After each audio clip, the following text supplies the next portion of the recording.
Welcome to London Transport Tests. Today's topographical route planning question is very interesting.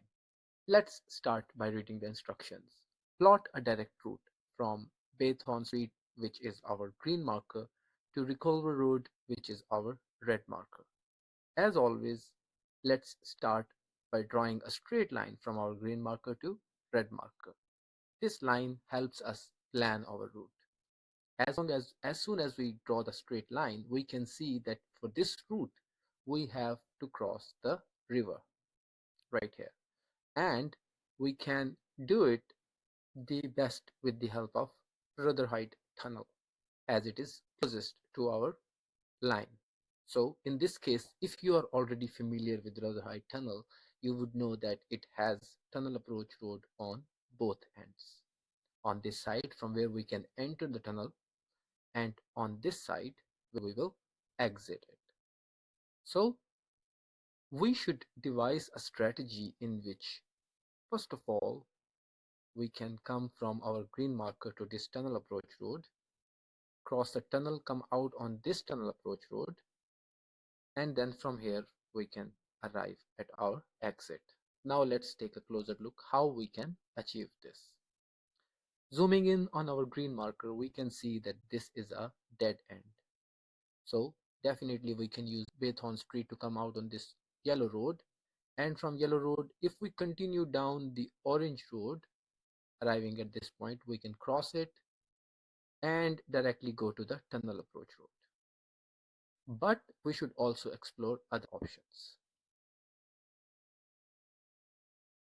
Now, if we continue on this yellow road after coming out of Baythorne Street, here we have a street from where we can enter. If we continue our journey on this street, we have this inlet from where we can again come on this orange road where we were arriving eventually after taking a turn here. So we can connect this to our tunnel approach. Or even better, we can continue coming down. Instead of taking a left turn here, we can take a left turn on Yorkshire Road and directly go to the tunnel approach road. So eventually at the end, our target is to find the most direct possible route. And in this case, while we have three possibilities, the third one is that if we continue on this yellow road, come to this roundabout, go down, and then we can take this street straight down to Commercial Road from where we can arrive on tunnel approach. So although we have three possibilities, but we should confine with the most direct possible one. In this case, it is this network of street through which we can directly arrive on tunnel approach. Once we are inside the tunnel, we can cross it just like any other express road or orange road or A road, whichever name you are familiar with. Arriving here, we have to find a direct possible way to go to our red marker. I believe we can continue on this road, arrive on Rotherhite New Road, from which we can take the street, which will take us directly to our destination. Now, the important question here is that how this planning became effective, how it saves us a lot of time to plan our route before drawing. Before we start drawing our route, let's bring our attention towards topographical route rules. These rules are exactly the reason why planning this complex topographical route planning question was comparatively easy for me. Because if you understand topographical route rules, then it becomes very easy and natural for you to understand the symbols of the map and their meaning. So for example, if you know that this is the symbol for the tunnels, or this is the symbol for the central reservation, and what are the rules about tunnels or central reservations, or different set of rules like unmarked one ways, flyover roundabouts, dead ends, restricted access. The point is that if you understand each of these rules, then you know how to navigate through them or around them. This is exactly what our experienced instructor at zeropractice.com teach to our students in one-on-one training lessons. We provide extensive training lessons for topographical route planning assessment. And this is exactly what we teach in those lessons. Now let's get back to drawing our route. When you start drawing your route, you should always zoom in as much as you can so that you can clearly see everything on the map. The first click should be on the green marker and then follow the rule of keeping left if it is a two-way street. Now here, to keep left, we will first cross the road, come onto the left hand side of the road and continue with our planning. You should not be touching the boundary line and be very precise about it. To avoid it, you can draw on top of the letters. Now this is our entry point into this street.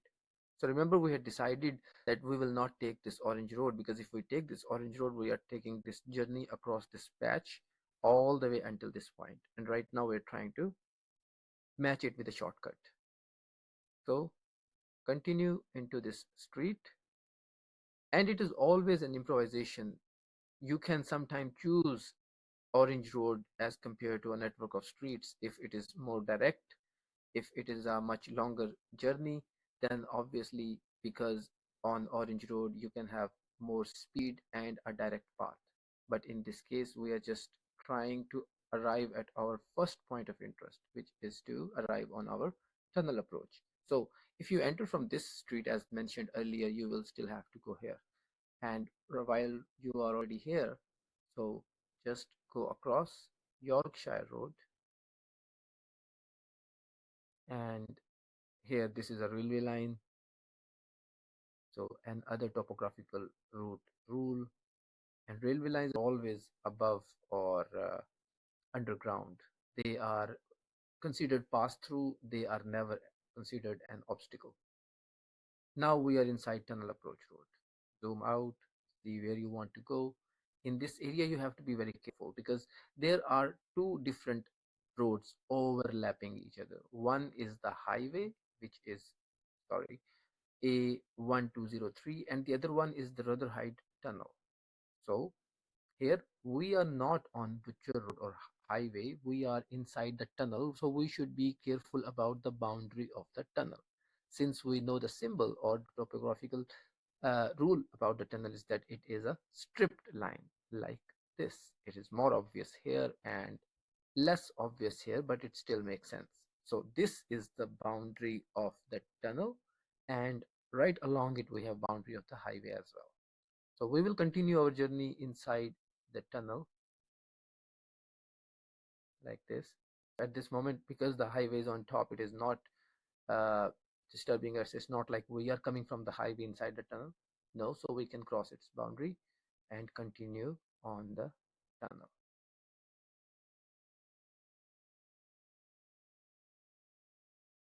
Just always make sure the line is exactly in between the middle of the complete road if it does not have a central reservation and the left boundary.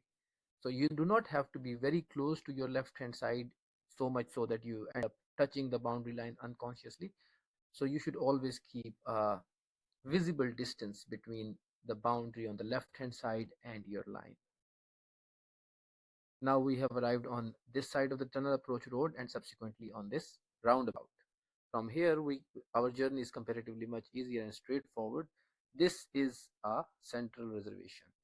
Another important point is that many students who are taking PHV driver's license, they feel do not that much comfortable with the use of mouse, zooming in and zooming out. So this is also something which we take into our account very seriously when onboarding the students or taking one-on-one lessons with them, making sure they feel comfortable with using the computer and tools.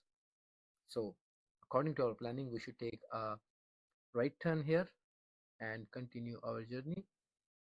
From the very first street, we will take the exit, go inside the street, continue straight, and we have arrived at our red marker. Once you have arrived, make sure that your line is connected with the red marker. Review everything in your route, make sure you have not touched any boundary, make sure you have not drawn on the left hand side of the road, right hand side of the road by mistake. When you're happy with your route, press the stop button.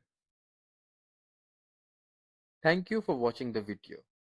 At London Transport Tests, we regularly share videos to help you prepare for your PHV driver's license and TfL assessments, including CIRU, speaking and listening, and topographical route planning.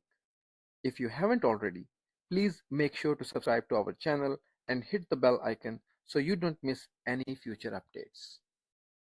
To learn more, visit our website sirupractice.com, where you will find plenty of content to prepare for these assessments with confidence.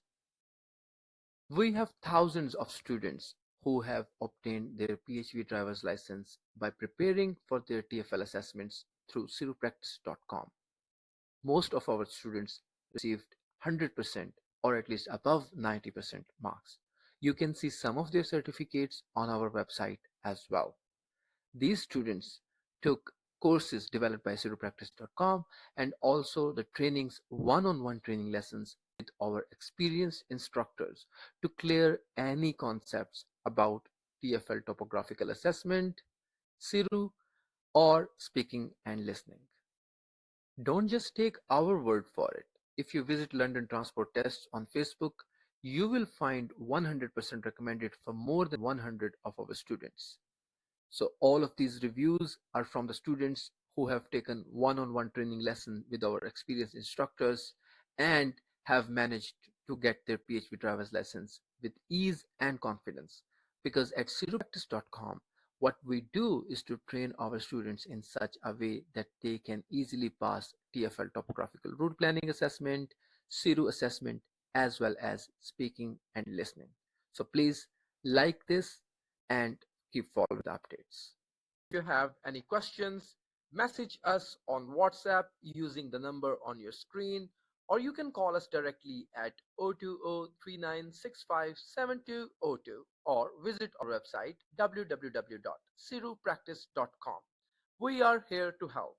Thanks again for watching, and we will see you in the next video.